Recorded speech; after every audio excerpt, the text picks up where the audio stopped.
Stop scrolling for a second. Be honest. When was the last time you felt truly seen? Not texted, not liked, not replied to, but understood.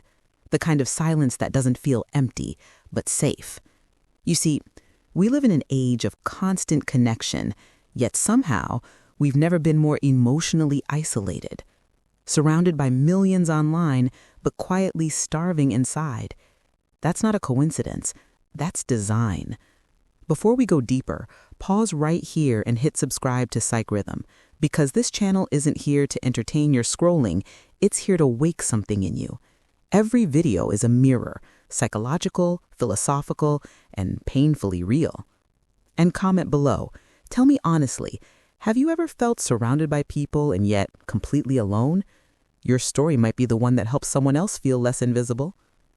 Stay with me to the end of this video, because once you understand what's really behind your loneliness, you'll never confuse attention for connection again. We live in a paradox. Technology promised us connection, but delivered distraction. We are plugged into everyone, yet bonded with no one. Every ping, every notification tricks the brain into believing we're loved, valued, remembered. But dopamine isn't intimacy. It's stimulation. Shallow, temporary, hollow. The philosopher Jean Baudrillard once said, "We live in a world where the real is replaced by the hyper-real." That's what social media has done to connection. It's given us the appearance of closeness without the experience of it. We've replaced eye contact with emojis, deep talks with streaks, and now the average person scrolls through 500 faces a day and still goes to bed feeling unseen. Psychologically, loneliness isn't just being alone. It's the absence of resonance. It's when your emotions echo inside you and no one catches them. It's when you share a truth and the world scrolls past. Loneliness is when your heart whispers and there's no one left who speaks your language. Our ancestors used to gather around fires and share stories that kept them alive. Today, we stare into screens that burn our eyes but never warm our souls. Connection used to be sacred. Now it's transactional. And here's the uncomfortable truth. We have confused communication with connection. We talk more, but say less. We share more, but reveal nothing. We perform intimacy for the camera, but forget how to hold it in real life. We're afraid of silence, yet silence is where real connection grows. We are lonely not because we lack people, but because we've lost presence. Psychology tells us loneliness isn't just emotional, it's biological. The human brain evolved in tribes. We are wired for belonging. When we feel isolated, our nervous system goes into survival mode. Cortisol spikes, sleep quality drops, immunity weakens. Chronic loneliness can harm the body as much as smoking 15 cigarettes a day.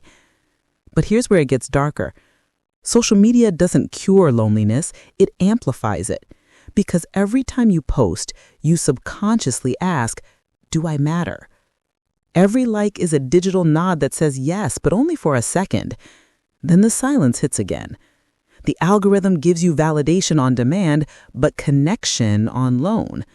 You refresh, scroll, repeat, and soon you're addicted, not to people, but to the illusion of being seen. Nietzsche once warned that those who stare too long into the abyss will find it staring back. That's what we're doing, staring into our screens, searching for connection, but finding only reflection. We've built entire digital lives around being visible and forgotten how to be vulnerable. But let's be brutally honest. Sometimes we choose loneliness because real connection demands something terrifying, exposure. It requires you to be seen in your rawness, your flaws, your fears. And after generations raised on filters and performance, vulnerability feels unsafe. We've been conditioned to curate our personalities, polish our pain, and post only the parts that make us look whole. We mistake being liked for being loved. We fear that if people saw our unedited selves, they'd leave. So we isolate, preemptively protecting ourselves from rejection. Psychologists call this self-protective disconnection. It's when you build walls so high to avoid being hurt that you end up suffocating inside them. And the saddest part, We call it independence. But independence without intimacy is just elegant loneliness.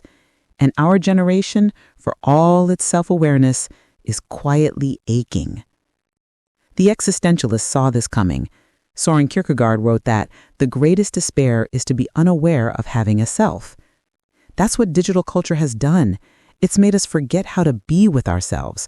We don't know how to sit in silence without a screen. We fear solitude because it confronts us with the one person we've been avoiding, us. Loneliness has become the default setting of a generation that mistakes noise for life. We fear missing out, but what we're really missing is meaning. Simone de Beauvoir once said, "All oppression creates a state of war." Our oppression today is subtle. It's the war against our own inner stillness. We fill our days with notifications so we never have to hear our thoughts. We say we want connection, but what we actually crave is escape. Escape from silence, from self-reflection, from truth. That's why you can have 10,000 followers and still feel emotionally starved. Because validation is not intimacy, visibility is not vulnerability, and likes are not love. But here's the hope. Loneliness is not a curse. It's a compass. It's pointing you back toward the connections you truly crave, the ones rooted in truth, presence, and depth.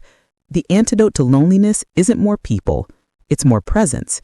It's not about finding someone, it's about finding something real within yourself.